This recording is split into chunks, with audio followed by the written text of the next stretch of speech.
El día de hoy hablaremos de Martín Lutero y su reforma protestante, definida como un movimiento religioso que buscaba protestar en contra de las malas prácticas y los abusos que se llevaban a cabo dentro de la Iglesia Católica. Hablaremos de sus causas, acontecimientos y consecuencias, para luego terminar con una reflexión final. Para conocer más acerca de la vida de Martín Lutero, este nació en Eisleben y provenía de una familia de campesinos. Estudió filosofía en la Universidad de Erfurt para luego introducirse en la vida religiosa entrando al convento de los ermitaños de San Agustín de Erfurt. En 1508 fue ordenado sacerdote y enviado para Wittenberg, donde comenzó a enseñar ética, dogmática y exégesis. La reforma protestante surgió por diversas causas. Habían malas prácticas, abusos y discriminación al interior de la Iglesia Católica. Comenzó a surgir la duda de si la iglesia existente en ese momento era realmente la Iglesia de Jesucristo.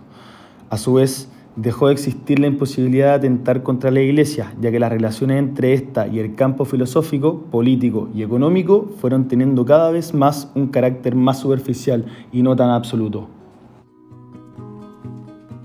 También fueron influyentes la agregación y las exigencias que existían en la Baja Edad Media en todos los ámbitos de la vida humana. La reforma se dio en el Renacimiento, es decir, en un contexto de crisis institucional, en un estado anímico donde lo establecido estaba en juicio. Es en esta época donde surge el humanismo, el cual fue un ingrediente importante para la reforma, ya que comenzaron a resurgir escritos antiguos que produjeron una desilusión religiosa, debido a que quedaría restaurada la índole pagana. Estos escritos, con el uso de la imprenta y la rápida divulgación, se extendieron rápidamente por Europa y se generaron múltiples grupos de pensamiento, siendo la Iglesia constantemente atacada por estos. Otra causa fue la pérdida de vigor de la autoridad eclesiástica a través de las indulgencias de su cuerpo humano. Muchos obispados e hijos de la nobleza se beneficiaron a través del poder del goce de lujos a raíz de los fieles, haciendo emerger la semilla de una reforma necesaria.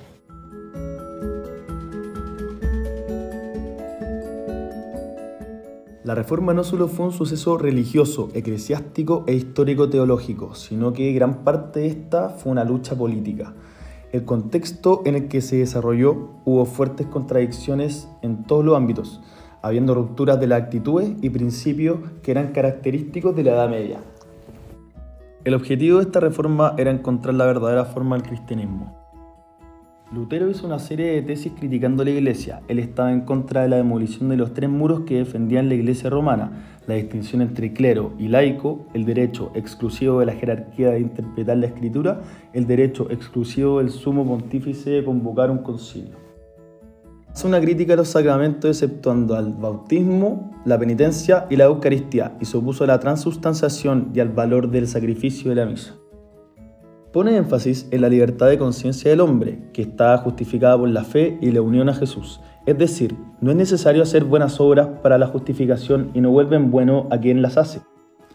Cada individuo tiene la autonomía y es libre de defender sus ideales, sin depender de su raza, sexo o religión. Lutero no reconoce las autoridades de la Iglesia Católica Romana y propone recuperar los valores del cristianismo primitivo. Para él la Biblia es la única fuente de la palabra de Dios y la fe es el único camino para la salvación. Considera que todos los creyentes pueden interpretar libremente las Sagradas Escrituras. Está en contra de la admiración a las imágenes y del purgatorio. Su reforma rechaza la jerarquía eclesiástica, solo posee referentes espirituales, ya que todos los creyentes pueden llegar a ser sacerdotes. Ocurre una revolución religiosa donde se disuelven o simplifican las prácticas católicas, sucediendo 2 acontecimientos.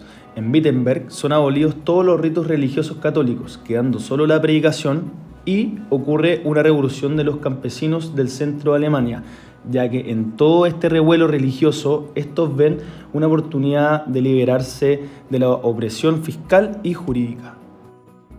Hablando del pensamiento de Lutero, algunos de estos eran que le daba importancia al concepto de justicia intrínseca, es decir, una auténtica renovación interior. Admite que a través de la gracia sucede un cambio real en el hombre. Se llega a la fe solamente si Cristo nos justifica. Para él las obras justas no son un medio para llegar a Dios, y la justificación y la salvación no son gratuitas, ni dones divinos.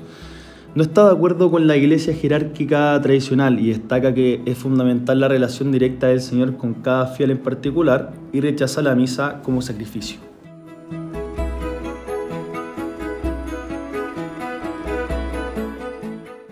Reforma le puso fin al núcleo eclesiástico del cristianismo medieval de la Europa occidental.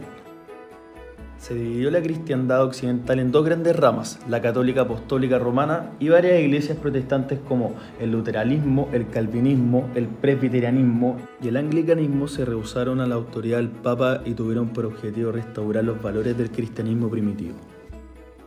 A su vez, se extendieron los conflictos religiosos a otras regiones de Europa. El papado promulgó la Contrarreforma, la cual incluyó diversas medidas para reorganizar a la Iglesia Católica y dar una respuesta a los cuestionamientos de los protestantes.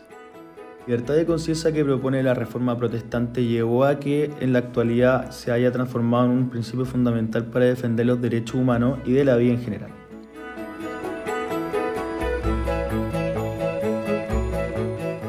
La reforma de Martín Lutero fue ajustada en el sentido en el que el mundo cristiano necesitaba, en el contexto en el que se encontraba, una figura de poder que interpelara a la moralidad desgastada que representaba el clero para una gran cantidad de cristianos, siendo así su expansión con tanta fuerza y rapidez.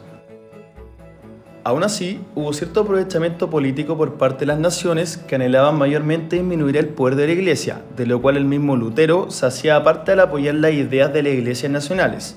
Es decir, no fue un movimiento únicamente de un ideal cristiano contra otro, sino que tuvo en sí otros intereses particulares.